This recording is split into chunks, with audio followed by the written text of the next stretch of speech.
Un saludo, queridos amigos y amigas, seguidores de la página digital del Diario Granma. Este es un nuevo espacio que presentamos ante ustedes. ¿Y ahora qué? Contra el discurso hegemónico. Y ahora qué, en nuestro primer programa, vamos a referirnos a un personaje muy conocido por los cubanos. No precisamente por su bondad o por su cariño hacia la patria de la que dice descender, sino más bien por todo lo contrario, porque ha sido una figura siniestra en la política y en las relaciones entre Cuba y los Estados Unidos. Ha sido un enemigo feroz, pudiéramos decir así, aunque suena muy duro el término, del pueblo cubano y de la revolución cubana. Artífice de la mayoría de las medidas coercitivas que se aplicaron durante la anterior administración de Donald Trump contra Cuba, y que viene por más, no por gusto desconocido, en algunos medios estadounidenses como el lanzallamas cubano. Un hombre que, además de ser iracundo, de ser además impredecible, como dicen algunos de sus conocidos, lleva dentro de sí un odio tremendo hacia Cuba. Mauricio Clavel Carones se ha ganado el título del halcón de Donald Trump. Ya en muchas esferas del gobierno estadounidense es reconocido como tal, el hombre de la línea dura, el hombre que dice que va a hacer una operación quirúrgica de precisión contra el gobierno cubano, que va a obtener por la vía más rápida, de las presiones más absolutas, lo que no se pudo lograr hasta ahora en más de 60 años de guerra económica y de subversión política contra Cuba. Lo que propone no es nada nuevo, aunque él lo presente como tal, no es más que parte de lo que hace algunos años, el 6 de abril de 1960, Lester Maroley definió en su famoso memorándum secreto con relación a Cuba. Él ha sido la línea de conducta, la línea a seguir por todas las diferentes administraciones estadounidenses. Y ya nosotros sabemos cuál ha sido el final de esta historia. Pero hoy vamos a hablar de los últimos acontecimientos, vamos a hablar de lo último dicho por este señor, y nos tendríamos que hacer entonces la pregunta que lleva y que nombra el programa. Bueno, ¿y ahora qué?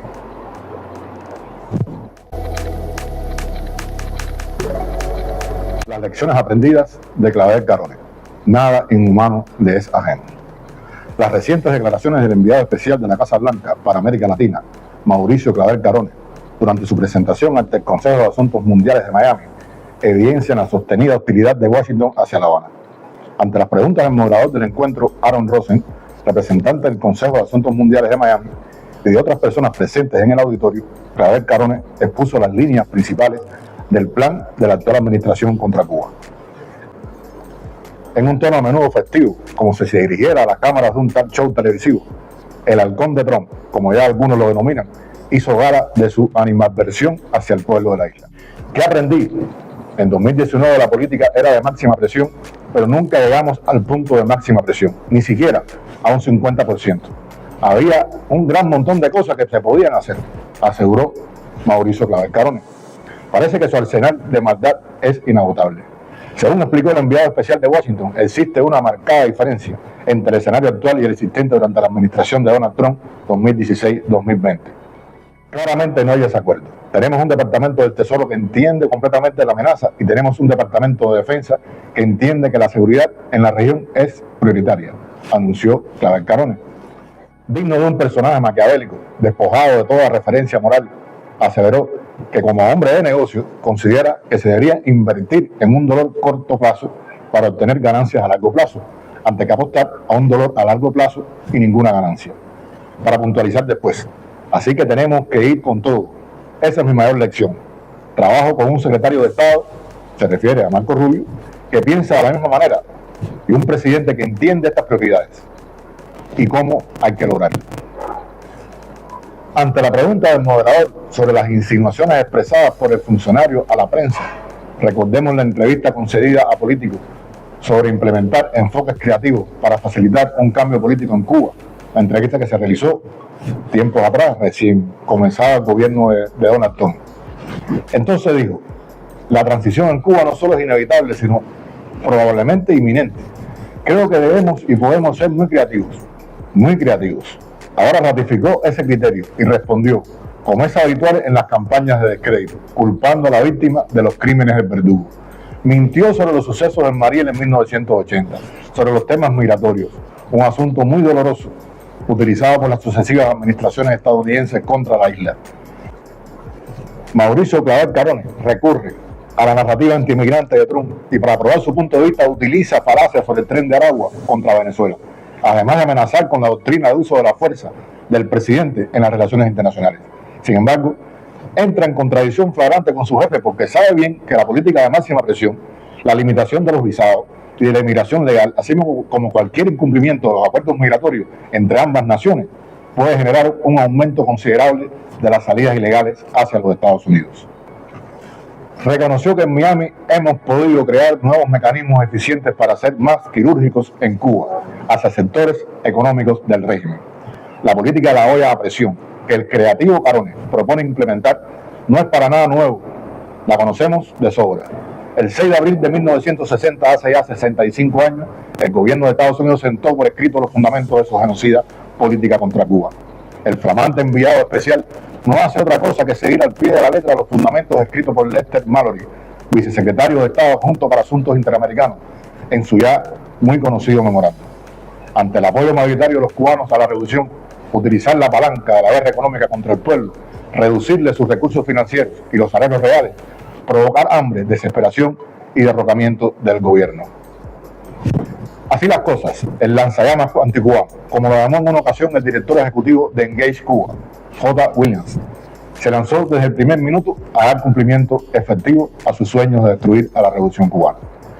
Pero es de notar que cada nueva y creativa medida quirúrgica parte de una premisa errónea: la debilidad del gobierno cubano. Creen, como en su momento creyó Posada Carriles, que ya han ganado y que solo tienen que venir a cobrar. Desconocen la demostrada capacidad de resistencia del pueblo, su historia y sus valores. Persisten en su guerra de presión, porque saben que sostenerla conlleva financiación y que sin esos fondos no existiría la carrera política de ninguno de ellos. Hasta aquí nuestra primera presentación de ¿Y ahora qué?, en contra del discurso hegemónico. Espero que este programa haya sido de su agrado y que vendrán muchos más. Vendrán muchos más desde aquí, desde las páginas digitales del diario Grammo. Y como siempre, los invito a seguir nuestras redes sociales, los invito a seguir nuestra página digital y sobre todo, siga comprando nuestro periódico, el diario de más circulación en Cuba. Esto ha sido desde La Habana, Cuba, primer territorio libre de América. Nos vemos.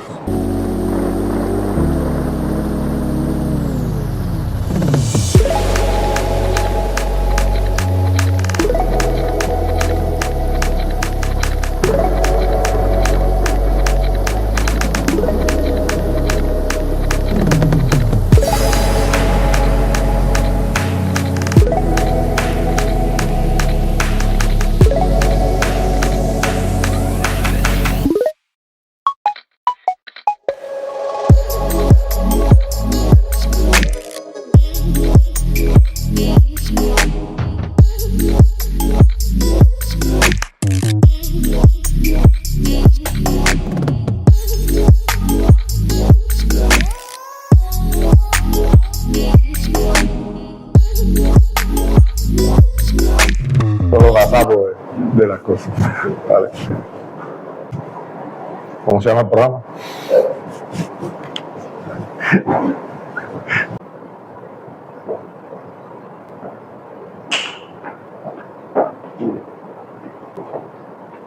¿Y ahora qué? Yo hice una pausa ahí que me quedé colgado.